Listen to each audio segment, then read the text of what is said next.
कस्तूरीतिलकं ललाटपटले वक्षस्थले कौस्तुभं नासाग्रे वरमौक्तिकं करतले वेणुकरे कङ्कणं सर्वाङ्गे हरिचन्दनं सुललितं कण्ठे च मुक्तावली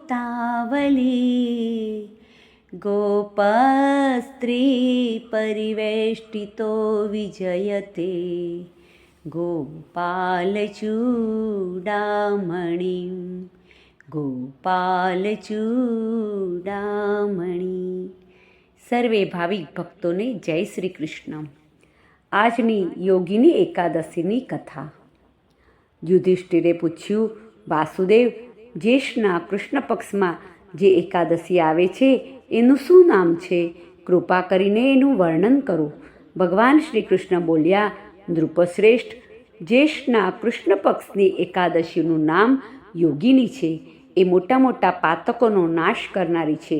સંસાર સાગરમાં ડૂબેલા પ્રાણીઓ માટે આ સનાતન નૌકા સમાન છે। અલકાપુરીના રાજાધિરાજ કુબેર સદાય ભગવાન શિવની ભક્તિમાં તત્પર રહેનારા છે।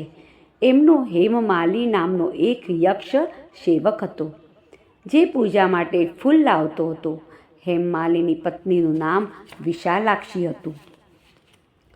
એ યક્ષ કામપાસમાં બંધાઈ અને સદા પોતાની પત્નીમાં આસક્ત રહેતો હતો। એક દિવસ હેમમાલી માનસરોવરથી ફૂલ લાવીને પોતાના ઘરમાં રોકાઈ ગયો અને પત્નીના પ્રેમ પાશમાં ખોવાયેલ રહી જવાથી કુબેરના ભવનમાં ન જઈ શક્યો। અહીં કુબેર મંદિરમાં બેસીને શિવનું પૂજન કરી રહ્યા હતા। એમણે બપોર સુધી ફૂલ આવવાની રાહ જોઈ।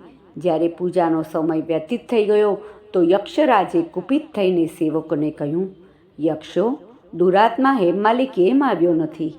યક્ષોએ કહ્યું, રાજન, એ તો પત્નીની કામનામાં આસક્ત થઈને રમણ કરી રહ્યો છે। વાત સાંભળી અને કુબેર ક્રોધિત થઈ ગયા અને તરત જ હેમમાલીને બોલાવ્યો। એ આવીને કુબેરની સામે ઊભો રહી ગયો। એને જોઈ અને કુબેર બોલ્યા, ઓ પાપી, અરે દુષ્ટ, ઓ દુરાચારી, તે ભગવાનની અવહેલના કરી છે।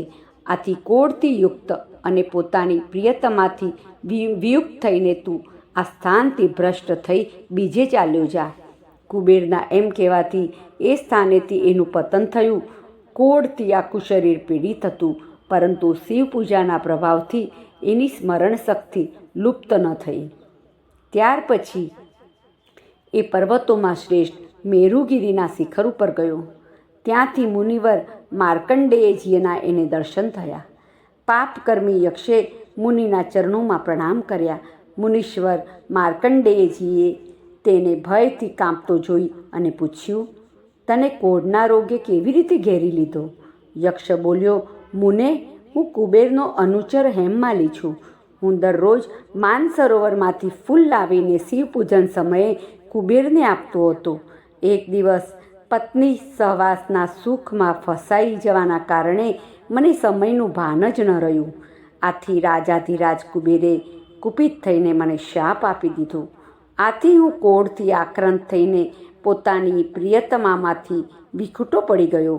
મુનિશ્રેષ્ઠ, સંતોનું ચિત્ત સ્વભાવતઃ પરોપકારમાં લાગ્યું રહે છે। એ જાણીને મુજ અપરાધીને કર્તવ્યનો ઉપદેશ આપો। માર્કંડેયજીએ કહ્યું, તે અહીં સાચી વાત કહી છે। આથી હું તને કલ્યાણપ્રદ વ્રતનો ઉપદેશ આપું છું। તું જ્યેષ્ઠ માસના કૃષ્ણ પક્ષની યોગિની એકાદશીનું વ્રત કર। આ વ્રતના પુણ્યથી તારો કોઢ જરૂર દૂર થઈ જશે। ભગવાન શ્રી કૃષ્ણ કહે છે, રાજન, માર્કંડેયજીના ઉપદેશથી એણે યોગિની એકાદશીનું વ્રત કર્યું। એનાથી એના શરીરનો કોઢ દૂર થઈ ગયો। આ ઉત્તમ વ્રતનું અનુષ્ઠાન કરવાથી એ પૂર્ણ સુખી થઈ ગયો। નૃપશ્રેષ્ઠ, એ યોગિનીનું વ્રત એવું પુણ્યશાળી છે કે 88,000 બ્રાહ્મણોને ભોજન કરાવવાથી જે ફળ મળે છે એના સમાન ફળ યોગિની એકાદશીનું વ્રત કરનાર મનુષ્યને મળે છે। યોગીની મહાન પાપોને શાંત કરનારી અને મહાન પુણ્ય ફળ આપનારી છે. આ મહાત્મ્યને વાંચવા અને સાંભળવાથી મનુષ્ય બધા પાપોથી મુક્ત થઈ જાય છે.